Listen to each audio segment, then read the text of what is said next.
Wenn ich nur für mich bin, dann mache ich. Unsere Nachbarn sind so laut, die sollten sich selber nicht beschweren. Wir singen auch durchaus sehr zeitgenössische Sachen, die manchmal tatsächlich ein bisschen schlimmer sind als die alten Schinken. Muss ich die dann auch vorsingen? Ja. Nee. Oh.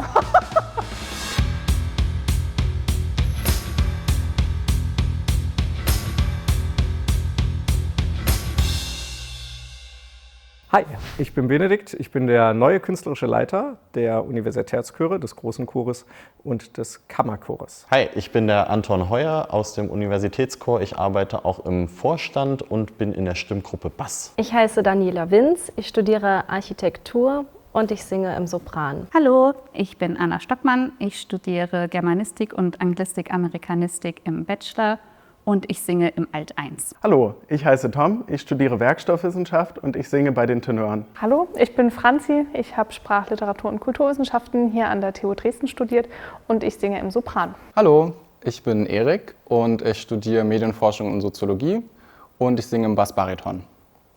Welche Stimmgruppen brauchen eigentlich die meisten Durchläufe bei Proben? Das kommt ganz drauf an. Das ist eine gemeine Frage. Es ist jetzt ein bisschen peinlich, das zuzugeben, aber es ist häufig der Alt.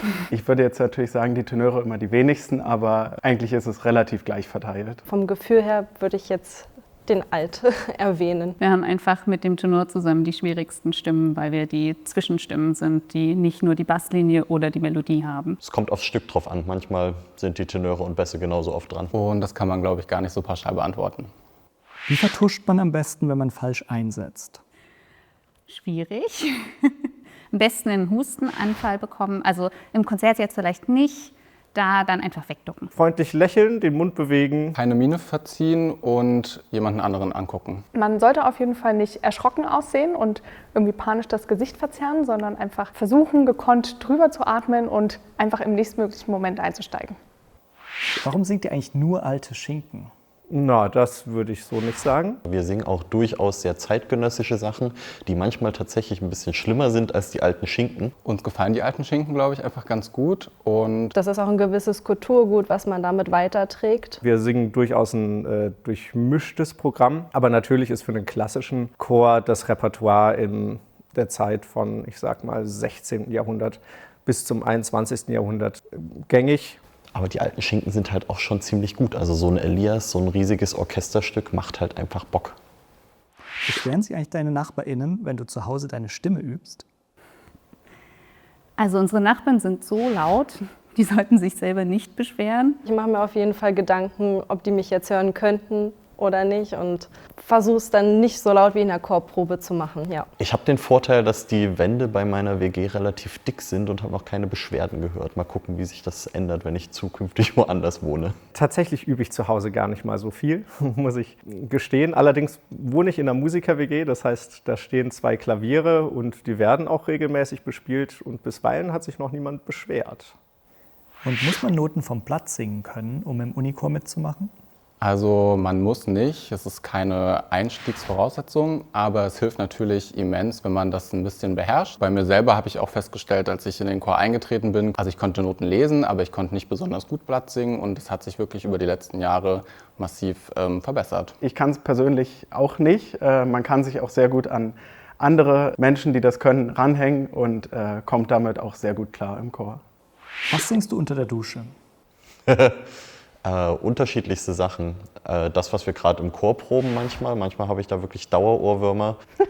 Da singe ich meistens das, was meine Spotify-Playlist gerade hergibt. In Probenvorbereitungsphasen dann meistens das, was wir gerade proben. Ich glaube, das ist immer unterschiedlich. Also teilweise bestimmt Sachen aus unserem Repertoire, aber auch Dinge, die ich einfach gerade im Radio gehört habe oder die meine Mitbewohner so in die WG streuen. Das ändert sich, Gott sei Dank, von Zeit zu Zeit immer mal wieder. Träumst du eigentlich heimlich von einer Solo-Gesangskarriere? Manchmal schon. Also das kommt mir immer schon mal in den Kopf und vielleicht wird es ja auch noch was. Ich glaube, man braucht auf jeden Fall das gewisse Selbstbewusstsein dazu und da bin ich jetzt gerade noch dabei, das aufzubauen. Also das wäre zu viel Aufmerksamkeit auf mich ganz allein. Ich bekomme bei Solos so heftiges Herzklopfen. Ich bin im Chor, weil ich gerne mit anderen Menschen zusammen singe. Und wie schont man die eigene Stimme am besten?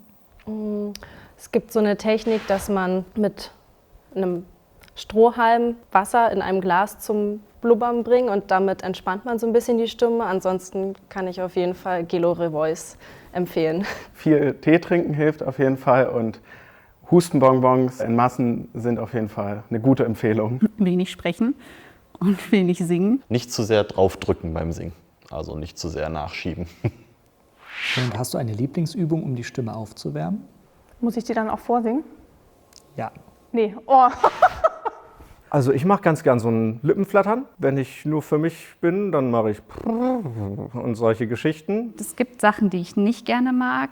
Es gibt so Übungen, wo dann Singen mit Denken verbunden wird und darin bin ich nicht besonders gut.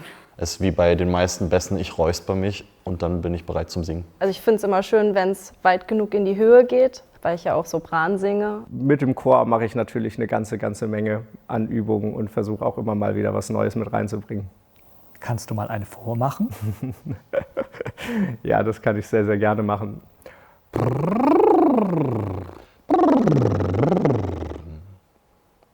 Zum Beispiel. Ich habe nur eine unliebste Übung, um die Stimme aufzuwärmen. Kannst du die vormachen? Das ist Don Giovanni, eine Lieblingsübung von unserer alten Chorleitung. Und die geht Don Giovanni, Don Giovanni, Don Giovanni.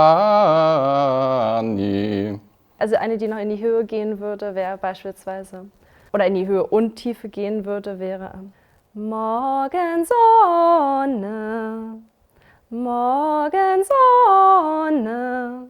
Genau, dann kann man immer höher und tiefer gehen.